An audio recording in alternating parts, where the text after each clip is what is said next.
Welcome to a Bloody Blue Gaming Retro Panic Oubliette. I'm your host Xander Skullion, and today I'm doing a little review on Sweet Home.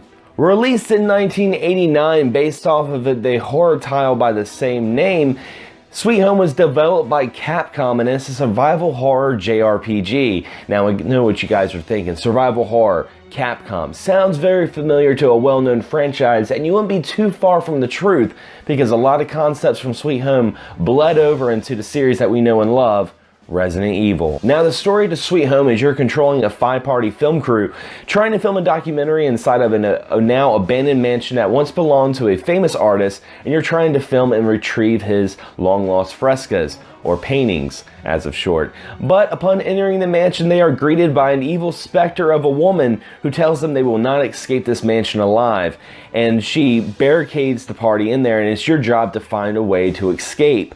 Now not only are you going to have this ghost chasing you out throughout the game, but you're also going to have many traps and the mansion collapsing itself, and including some ghostly ghouls and baddies trying to defeat you. At all times, you have access to 5 characters who you can go solo or be grouped together into teams of 2 or 3.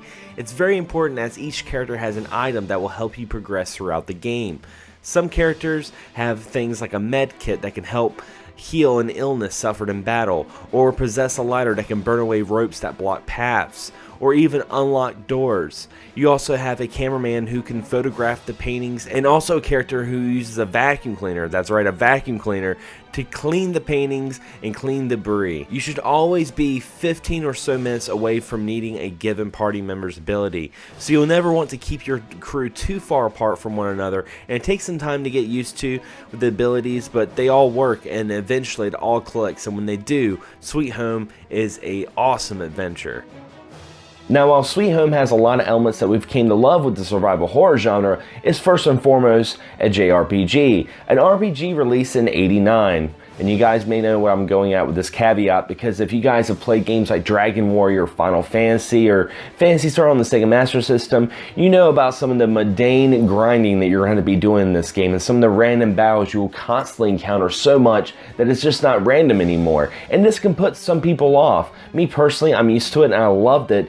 And the style of this game was so different than most of the other RPGs I played in the past that it kept it kind of fresh, and I really enjoyed that.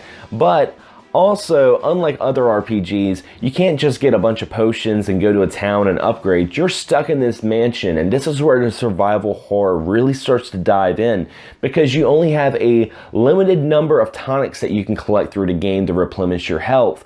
And while you can save any time you want in this game, and I say save very often, if a character dies, they are dead. This game does have permadeath, which can make it very unsettling. Well, who says horror has to be comfortable?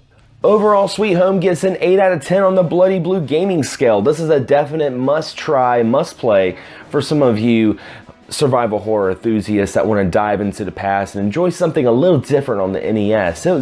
This game is so different that a couple times I had to look at my controller and I'm like, I'm playing an NES game, because the story is pretty gruesome, not too graphic, but very graphic compared to the other entries to the NES. Well guys, this concludes my Sweet Home review, and be sure to like and subscribe to our YouTube channel, and feel free to check out some of our other content creators. If you're into horror movies, check out Devin's Nightmare Theater. If you like a little bit of indie horror, check out Kit Celluloid, and if you like some modern gaming, check out The Ghoul Gamer. Anyway guys, also check out BloodyBlu.com for all the latest news and releases on everything horror, and join our ever-growing Facebook community. All the links will be on the description below. Anyway guys, as always, thanks for watching, and see you guys next time.